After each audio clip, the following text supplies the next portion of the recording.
પૂજ્ય મોટા એવું કહેતા કે મળેલા જ મળે છે, તમને મળેલા જ મળે છે.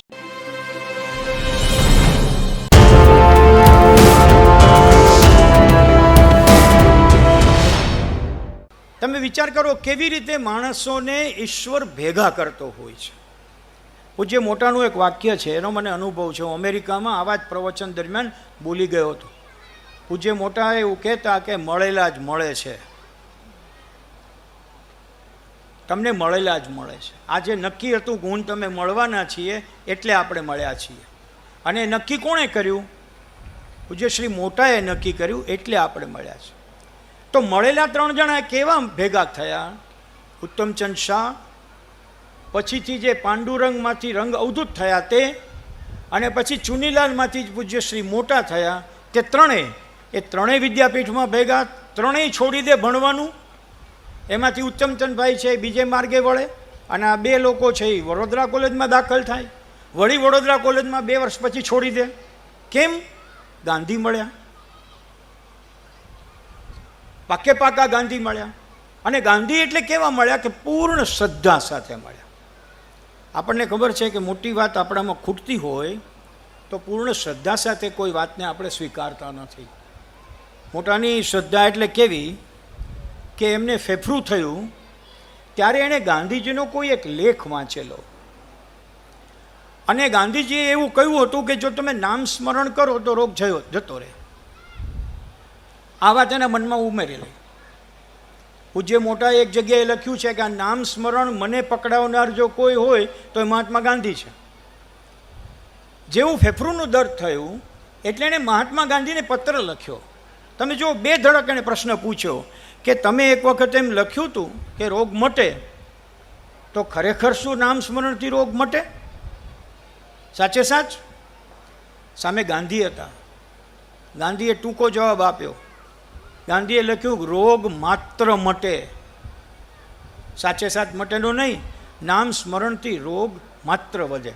ત્યારથી પૂજ્ય મોટાએ સ્વીકાર્યું કે રોજ 1 કલાક ઓછામાં ઓછું અઠવાડિયા સુધી નામ સ્મરણ કરો. પ્રતિ અઠવાડિયે એનો ક્રમ વધારતા જાઓ, અને ધીમે ધીમે કરતાં એ શ્વાસોશ્વાસ સાથે ચાલે. જો એણે માત્ર નામ સ્મરણ કહીને છટક્યા નથી, એણે કહ્યું નામ સ્મરણ કરો, પછી જે તમારા મનોરથ છે, જે તમને કરવું છે એ રોજ પ્રભુ પાસે પ્રાર્થના રૂપે સમર્પિત કરો, જેથી કરીને એનું આયોજન ઉપરવાળો કરશે, તમે તમારું નામ સ્મરણ ચાલુ રાખો. આટલો વિશ્વાસ દ્રઢતાપૂર્વકનો જે વ્યક્તિ આપણને આપી શકે, એને નામ સ્મરણનો આવો પરચો થયો હોય તો જ આપી શકે. મને એ ખ્યાલ છે કે એમના જે સાક્ષાત્કારના અનુભવો થયા, સાકારનો અને નિરાકારના, એ બંનેની સાથે એ પોતે પોતાના જીવનને એવી રીતે બદલાયું કે આપણને એમ લાગે કે જાણે એક આત્માનું પરમાત્મા સાથે મિલન એ એમનો સાક્ષાત્કાર છે. આજનો જે દિવસ આપણે ઉજવી રહ્યા છીએ એ દિવસનો પ્રસંગ પણ તમને ખ્યાલ છે કે કોઈ બાબા આવીને એમ કહે છે કે તમે ચાલો, સાંઈ બાબાએ કહી છે વિધિ એકલા નહીં કરશો, આ જગ્યા જોખમી છે. તો કે મારાથી નહીં અવાય. કેમ નહીં અવાય? તો કે 2 બહેનોને સાચવવાનું મેં વચન આપ્યું છે, એ બહેનોને એકલા છોડીને હું નીકળી ન શકું. તો કે તમને હાનિ થશે, તમને હાનિ થશે, પસ્તાવો થશે. તો કે ભલે થાય, પણ મેં જે કામ સ્વીકાર્યું છે આ 2 બહેનોને સાચવવાનું, એ મારે અધૂરું નહીં છોડાય. પોતે દર્શને જાય છે તો એ માણસ પાછળ આવે છે કે તમે અહીંયા એ સાધના ન કરતા, નહીંતર મુશ્કેલી થશે. હવે જો આ સાધના તરફનું એક હર્ડલ છે, સ્પીડ બ્રેકર છે. તમે જો એ સ્પીડ બ્રેકર પાસે અટકી ગયા તો સાક્ષાત્કાર થતાં અટકી જાય છે. અને ન ગયા, 2 બહેનો સૂઈ ગયા, રાત્રે પોતાના ખંડમાં 12 વાગે બેઠા અને કહેલી વિધિ પ્રમાણે મૌન ધ્યાનમાં બેસીને વિધિ કરી, અને એમને જે અનુભવ થયો એ ભાવાવેશમાં આવી ગયા. અને એનું વર્ણન પૂજ્ય મોટાએ પછીથી લખ્યું છે, વાંચવા જેવું છે. શરૂઆતમાં કોઈને નહીં કહ્યું, ડૉક્ટરે તપાસ કરી તો ડૉક્ટરને પણ નહીં કહ્યું, કારણ કે એના ગુયાંગો બળી ગયા હતા. તો ડૉક્ટરે કહ્યું કે આ કેમ બન્યું? તો ખબર નથી, આનો કોઈ ઈલાજ તો કરવાની જરૂર નથી. તો કે તમે શું અનુભવ્યું એ તમને કહી શકું એમ નથી. પણ એણે પછીથી, વર્ષો પછીથી એ વાત લખી છે, અને એમાં એને લખ્યું છે કે રંગ, રૂપ, ગંધ, સ્પર્શ અને તેજ, આ ચારે ચાર વસ્તુઓ મને દિવ્ય સ્વરૂપે પ્રાપ્ત થઈ. આજુબાજુ કોઈ નહોતું, છતાં એવી સુગંધી ફરી રહી હતી.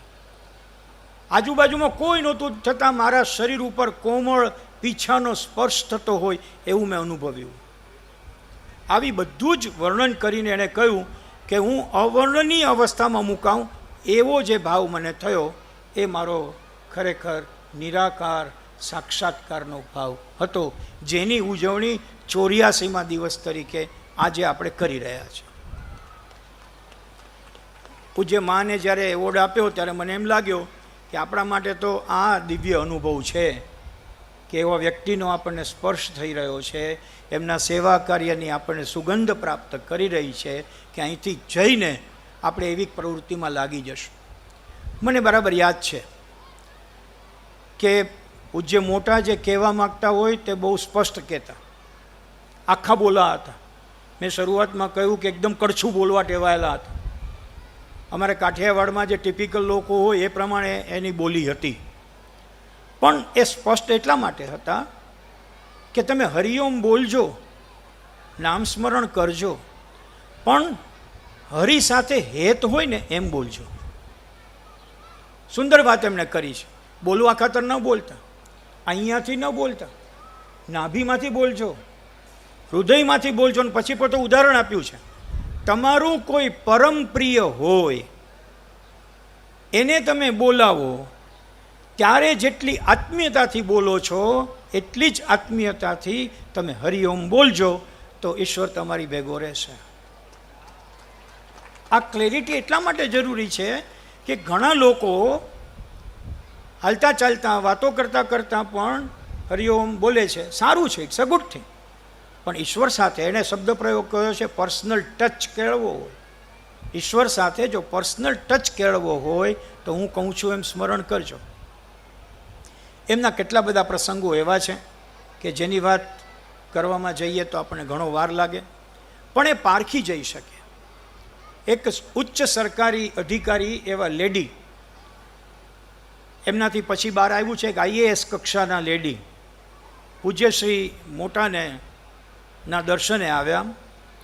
અને દર્શને આવ્યા ત્યારે એ ગુલાબના ફૂલ લઈને આવ્યા અને પૂજ્ય મોટાના ચરણમાં ગુલાબના ફૂલ મૂક્યા.